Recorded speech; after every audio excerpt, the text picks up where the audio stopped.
sometimes covers of movies can really get you hyped up for the movie. And I was hyped up when I seen this. The Mummy and the Curse of the Jackals from Severin Films. Now, this thing, it's an older movie. It's got a really go-go-ish soundtrack. 1969. It's in color.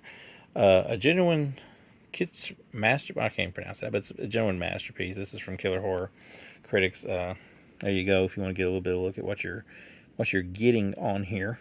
So basically, I'll give you the simple man terms here. Basically, you got a werewolf versus a mummy, and the mummy has a limp arm here, which it cleverly looks. Which this looks way better than the mummy actually looks in the movie. By the way, you can probably tell later on if you look at that. Nonetheless, you get this old dude, and he's obsessed with this like pharaoh woman here, kind of a Cleopatra type woman, and he wants her to come back to life, which he knows she's going to come back to life, and he's like really obsessive about it. Meanwhile, he starts turning into a werewolf, and he starts doing some very dastardly things. So, nonetheless, she wakes up. Him and her kind of get a thing going. They start hanging out with his friends.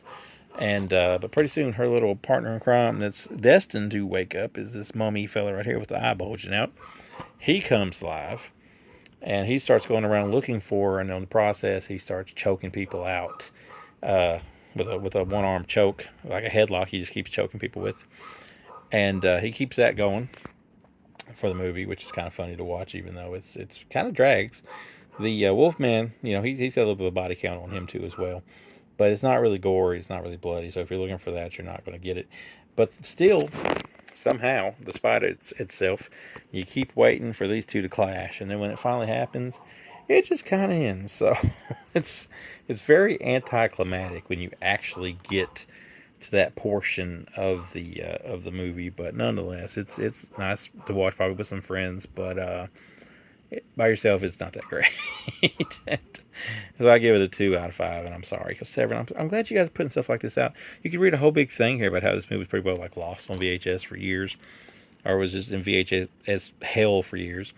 But you do get, interview with the author of Nightmare USA, my bad.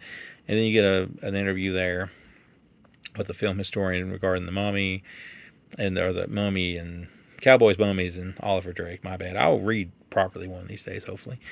And then, of course, you get Angelica, the Young Vixen, which is a 61-minute adult film, but it is it's a soft core one. And you get audio commentary for that. That one looks kind of rough. It's got one of the guys from Vinegar Syndrome on the commentary. So you get all that stuff. That's kind of interesting. So they do pack the disc, even if the movie may not be your cup of tea. It really wasn't my cup of tea, but the cover looks great. Way better than the original cover. If we had a little blood, if we had more of a battle with these two, I can deal with them looking ridiculous. I mean, that's fine. I can deal with the old school wolf transformation scenes that we get, which is basically just, the blending of the scenes, different parts of the makeup to he's a werewolf. I can deal with that. The rest of it, kind of want a little better, but still.